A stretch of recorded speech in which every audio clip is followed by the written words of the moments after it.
আমরা আজকে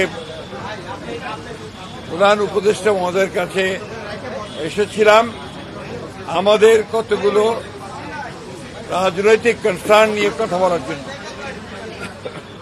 বিশেষ করে আগামী 2026 ফেব্রুয়ারি মাসে যে জাতীয় সংসদ নির্বাচন অনুষ্ঠিত হবে, সেই জাতীয় সংসদ অনুষ্ঠানকে কালার এক্সপার্ট, জর্জ স্যাপ এবং মাইল্ড অন হ্যান্ডস টেকনোলজি সমৃদ্ধ অরিক্স ক্রিস্টাল ওয়াশ আপনার লন্ড্রি এক্সপার্ট। অর্থবহ, নিরপেক্ষ, সকলের কাছে গ্রহণযোগ্য করে তোলার জন্য এই মুহূর্ত থেকে যেটা প্রয়োজন হচ্ছে অন্তর্বর্তীকালীন সরকারকে এখন কেয়ারটেকার গভর্নমেন্টের আদলে নিতে হবে। অর্থাৎ কেয়ারটেকার গভর্নমেন্টের বলতে আমরা যা বুঝাই, অর্থাৎ তত্ত্বাবধায়ক সরকার, সেই ভূমিকায় তাদেরকে যেতে হবে।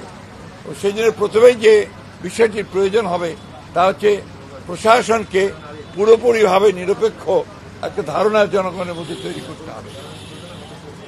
বিশেষ করে সেক্রেটারিয়েটে যারা এখনো আছেন, যাদেরকে চিহ্নিত ফ্যাসিস্টদের দোসর বলা হয়, তাদেরকে সরিয়ে সেখানে নিরপেক্ষ কর্মকর্তা দেওয়ার জন্য আমরা বলেছি যে প্রশাসনেও, জেলা প্রশাসন বিশেষ করে, সেখানেও একইভাবে ব্যবস্থা গ্রহণ করতে হবে।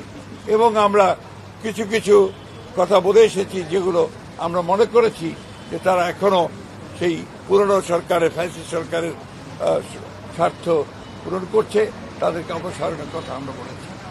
আমরা সেই সঙ্গে পুলিশের নিয়োগের ক্ষেত্রে বিশেষ করে যে সমস্ত আপনার নতুন করে নিয়োগ দেওয়া হবে বা আপনার পদোন্নতি দেওয়া হবে, সেই ক্ষেত্রে একদম নিরপেক্ষ অবস্থা নেওয়ার কথা আমরা বলে এসেছি যে বিচার বিভাগে, বিশেষ করে হায়ার জুডিশিয়ারিতে এখনো যে সমস্ত ফ্যাসিস্টদের দোসর আছেন তাদেরকে সরিয়ে সেখানে নিরপেক্ষ বিচারকদের দেওয়ার ব্যবস্থা করতে হবে। যদিও এটা জুডিশিয়ারি ব্যাপার, তারপর প্রধান উপদেষ্টা যেহেতু সবকিছু দায়িত্বে আছেন, তার কাছে আমরা আমাদের সেই কনসার্নগুলো জানিয়ে এসেছি। সরকারকে সম্পূর্ণভাবে নিরপেক্ষতা বজায় রাখার জন্য সরকারের মধ্যে যদি কোনো দলীয় লোক থেকে থাকেন তাকে অপসারণ করার জন্য আমরা দাবি জানিয়ে এসেছি। এটাই ছিল প্রধান মূল কথা।